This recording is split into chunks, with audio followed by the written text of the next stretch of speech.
Kamusta mga Kapinoms TV? Sa isang bansang binubuo na mahigit 7,000 isla, hindi nakapagtatakang dinarayo ang Pilipinas ng milyong-milyong turista taon-taon. Pero sa dami ng magagandang tanawin at pasyalan sa bansa, may mga lugar na talagang namumukod tangi. Mga destinasyong paulit-ulit binabalikan, kinukunan ng litrato, at nire-recommend ng mga lokal at dayuhang turista.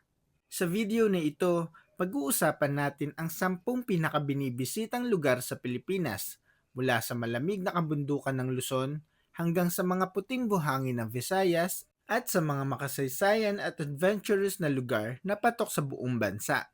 Alamin natin kung alin sa mga lugar na ito ang pasok sa iyong travel bucket list at kung alin ang dapat mo nang planuhin puntahan. Handa na ba kayo? Simulan na natin! Number 10, Vegan City. Sa ikasampung pwesto ay matatagpuan ng Vegan City sa Ilocos Sur, isang lungsod na parang huminto ang oras. Kapag naglakad ka sa Kalye Crisologo, maririnig mo ang tunog ng mga gulong na kalesa sa cobblestone streets at mararamdaman mo ang bigat ng kasaysayan sa bawat bahay na yari sa bato at kahoy.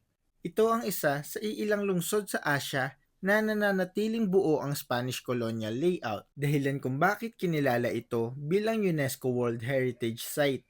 Dinadayo ng mga turista, lokal man o dayuhan, ang vegan hindi lang para magpa-picture, kundi para maranasan ang kultura ng lumang Pilipinas. Bukod sa Kalye Crisologo, sikat din ang Plaza Burgos, kung saan matitikman ang Ilocos Empanada at Bagnet.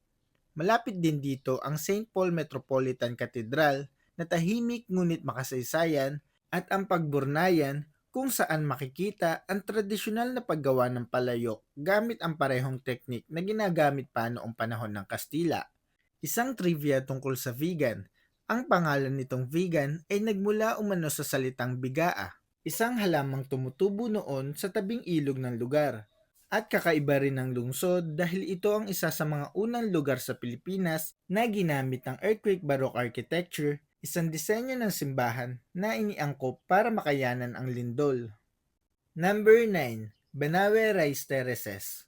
Sa ikasyam na pwesto sa ating listahan ay ang Banawe Rice Terraces sa Ifugao, isang obra maestrang inukit hindi ng makina, kundi ng kamay ng tao mahigit 2,000 taon na ang nakakalipas. Madalas itong tawaging Eighth Wonder of the World at hindi ito biro. Kapag tumingin ka mula sa viewing deck, parang hagdan-hagdan patungo sa langit ang mga palayan. Dinadayo ito ng mga turista dahil kakaiba ang karanasang ibinibigay nito. Hindi lang tanawin, kundi kwento ng tiyaga at katalinuhan ng mga ninuno.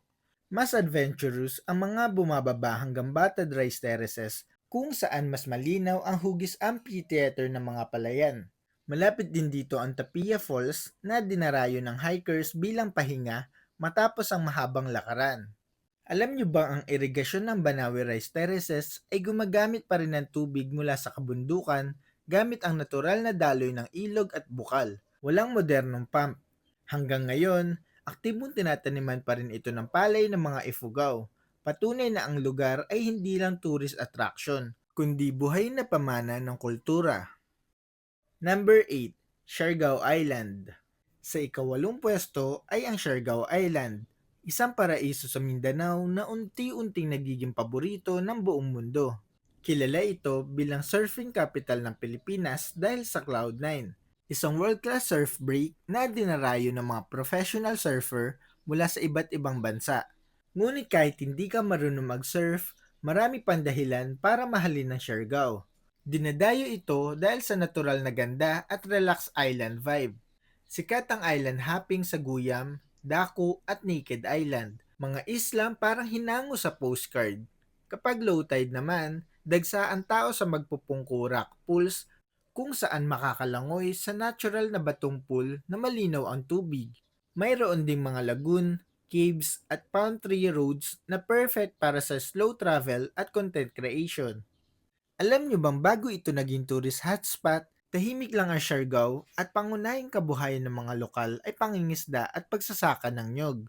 Ang pangalang Siargao ay sinasabing nagmula sa Siargao, isang uri ng mangrove na karaniwang tumutubo noon sa isla. Sa kabila ng kasikatan nito, Aktibo pa rin ang local government sa pagpapatupad ng sustainable tourism para mapanatili ang ganda ng isla. Number 7, Batanes. Sa ikapitong pwesto ng ating listahan ay ang Batanes, ang pinakahilagang lalawigan ng Pilipinas at isa sa pinaka-naiibang destinasyon sa bansa. Dito walang matataong beach party o mall. Sa halip, sasalubungin ka ng malalawak na damuhan, matatarik na bangin, at tahimik na pamumuhay ng mga Ivatan. Dinadayo ang Batanes ng mga turistang naghahanap ng katahimikan at kakaibang tanawin. Ang Marlborough Hills ay isa sa pinakapinipicturan dahil mistulang nasa New Zealand ka, habang ang Basco Lighthouse ay paboritong sunset spot na tanaw ang karagatan. Sa Sabtang Island naman, makikita ang mga batong bahay ng mga Ivatan, dinisenyo para makayanan ang malalakas na bagyo. Isang trivia na ikinagugulat na marami. Halos walang krimen sa Batanes.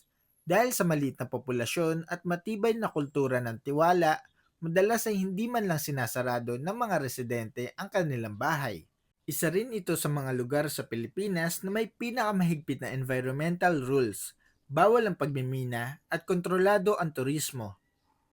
Number 6, Manila. Sa ika-6 na pwesto ay ang Manila, ang puso ng kasaysayan at kultura ng Pilipinas. Bagamat kilala ito sa traffic at urban chaos, nananatili itong isa sa pinakadinadayong lugar ng mga turista, lalo na ng mga first-time visitors sa bansa. Dinadayo ang Maynila dahil dito nagsimula ang maraming kwento ng Pilipinas. Sa Intramuros, makikita ang Fort Santiago kung saan ikinulong si Dr. Gato sa Rizal bago ang kanyang huling sandali. Sa Rizal Park, nagtitipon ng mga lokal at turista para alalahanin ang pambansang bayani. Mayroon ding national museums na libre ang entrance at naglalaman ng sining, kasaysayan at natural heritage ng bansa. Hindi rin mawawala ang Binondo, ang pinakamatandang Chinatown sa buong mundo. Dito pumupunta ang mga food lover para tikman ang authentic Chinese-Filipino cuisine. Alam niyo bang ang Maynila ay isa sa mga pinakaunang global trading hub sa Asia? Bago pa dumating ang mga Kastila noong 1521, aktibo na itong daungan kung saan nakikipagkalakalan ang mga Chino, Malay at Arab traders. Dahil dito, naging sentro ang Maynila ng kalakalan sa pagitan ng Asya, Amerika at Europa sa pamamagitan ng Manila-Acapulco Galleon Trade na tumagal na mahigit 250 taon. Number 5, Baguio. Sa ika-5 pwesto ay ang Baguio City. Ang tinaguriang summer capital of the Philippines, isa ito sa pinakaunang bakasyunan ng mga Pilipino, lalo na tuwing tag-init, dahil sa malamig nitong klima na bihirang maranasan sa ibang bahagi ng bansa. Dinadayo ang Baguio dahil sa kakaibang kombinasyon ng urban life at nature escape. Sa Burnham Park, makikita ang mga pamilyang namamasyal, nagbo-boating at nagbabike sa paligid ng lawa. Sa Mines View Park naman, tanaw ang kabundukan ng Benguet at mga lumang minahan ng ginto na minsang naging mahalagang bahagi ng ekonomiya ng rehiyon. Marami ring turista ang bumibisita sa Camp John Hay para sa pine tree trails, cafes at tahimik na pahingahan. Bukod sa mga pasyalan, kilala rin ang Baguio bilang sentro ng sining at edukasyon sa Hilagang Luzon. Dinarayo rin ang Baguio Public Market para sa sariwang gulay, strawberry products at mga pasalubong. Tuwing Pebrero, mas lalong dinarayo ang lungsod dahil sa Panagbenga Festival, isang makulay na selebrasyon ng mga bulaklak. Alam niyo bang ang pangalang Baguio ay nagmula sa salitang Ibaloy na Baguio na nangangahulugang lumot, patunay sa dating malamig at basang klima ng lugar. Itinatag din ito ng mga Amerikano bilang hill station noong unang bahagi ng 1900s, kaya makikita pa rin ang impluensya ng Western architecture sa lungsod. Number 4, Bohol. Sa ika-4 na pwesto, narito ang Bohol, isang probinsya sa Visayas na itinuturing na isa sa pinaka-balance na tourist destination sa Pilipinas. Hindi lang ito beach destination, kundi isang lugar na pinagsasama ang kalikasan, wildlife, kasaysayan at relaxation. Kaya naman, paborito ito ng pamilya, couples at maging ng mga solo travelers. Pinakamalaking attraction dito ay ang Chocolate Hills, mahigit 1,000 burol na nagiging kulay tsokolate tuwing tag-init. Isa ito sa mga pinakakilalang natural formation sa bansa at madalas ituring na simbolo ng Bohol. Bukod dito, dinarayo rin ng Philippine Tarsier Sanctuary kung saan makikita ang isa sa pinakamaliit na primate sa mundo. Tahimik at mahigpit ang lugar dahil sensitibo ang mga tarsier sa ingay at stress. Hindi rin mawawala ang Lobok River Cruise, isang floating restaurant experience na dinarayo ng mga turista dahil sa tanawin ng luntiang kagubatan habang may kasabay ng musikang Pilipino at sayaw. Para naman sa beach lovers, Panglao Island ang bagsakan, na kilala sa malinaw na tubig, diving spots at luxury resorts. Alam niyo bang ang pangalang Bohol ay sinasabing nagmula sa salitang Bool na tumutukoy sa hugis ng lupa sa lugar? At alam niyo rin ba na ang Blood Compact o sandugo ni Nadato Sikatuna at Miguel Lopez de Legazpi ay naganap sa Bohol, isang mahalagang pangyayari sa kasaysayan ng Pilipinas? Number 3, Cebu. At sa ating ikatlong pwesto ay ang Cebu, isang probinsya na itinuturing ng marami bilang pinakakumpletong tourist destination sa Pilipinas. Kung may isang lugar na kayang pagsamahin ng kasaysayan, lungsod, bundok, dagat at pakikipagsapalaran, ito ay walang iba kundi ang Cebu. Dinadayo ang Cebu City dahil dito makikita ang mga pundasyon ng kasaysayan ng bansa, ang Magellan's Cross, Basilica del Santo Niño, at Fort San Pedro. Ngunit ang tunay na lakas ng Cebu ay makikita sa labas ng lungsod. Ang Kawasan Falls sa Badian ay patuloy na dinarayo ng mga turista dahil sa mala turquoise nitong tubig at canyoneering experience na itinuturing na isa sa pinakamahusay sa Asia. Sa Oslo, araw-araw ay may bisitang dumarayo upang makita ang whale sharks, isang bihirang karanasan na nagbibigay ng malapitang pakikipagtagpo sa pinakamalaking isda sa mundo. Alam niyo bang ang Cebu ang pinakamatandang lungsod sa Pilipinas at kilala bilang lugar kung saan unang naitatag ang Kristyanismo sa bansa? Dito rin naganap ang Battle of Mactan kung saan natalo si Ferdinand Magellan, isang pangyayaring itinuturing na simbolo ng tapang at paglaban ng mga Pilipino. Number 2, Palawan. Sa ikalawang pwesto sa ating listahan ay ang Palawan, isang probinsyang madalas tawaging last frontier of the Philippines. Paulit-ulit itong napapasama sa listahan ng pinakamagagandang isla sa buong mundo dahil sa kakaibang kombinasyon ng dagat, bundok at wildlife. Dinadayo ng mga turista ang Puerto Princesa Underground River, isang UNESCO World Heritage Site at isa sa New Seven Wonders of Nature. Sa El Nido naman, makikita ang mga limestone cliffs, lagoons, at hidden beaches na parang hinango sa pelikula. Samantalang sa Coron, sikat ang Kayangan Lake na itinuturing na isa sa pinakamalinaw na lawa sa Asia at ang world-class shipwreck diving sites mula sa World War II. Hindi lang sa ganda kilala ang Palawan, kundi pati sa biodiversity. Isa ito sa mga lugar sa Pilipinas na may pinakamaraming endemic species ng hayop at halaman. Alam niyo bang may mga bahagi ng Palawan na mas malapit ang ecosystem sa Borneo kaysa sa Luzon? Dahil dito, kakaiba ang flora at fauna nito kumpara sa ibang bahagi ng bansa. Mahigpit din ang environmental protection dito kaya limitado ang development sa ilang lugar. Number 1, Boracay. Sa ikaunang pwesto ay ang Boracay, isang maliit na isla na naging simbolo ng perpektong beach hindi lamang sa Pilipinas kundi sa buong mundo. Sa kabila ng liit nito, milyong-milyong turista ang patuloy na bumabalik dahil sa kakaibang kalidad ng buhangin at dagat nito. Dinadayo ang Boracay dahil sa White Beach, na kilala sa napakapinong puting buhangin at malinaw na tubig.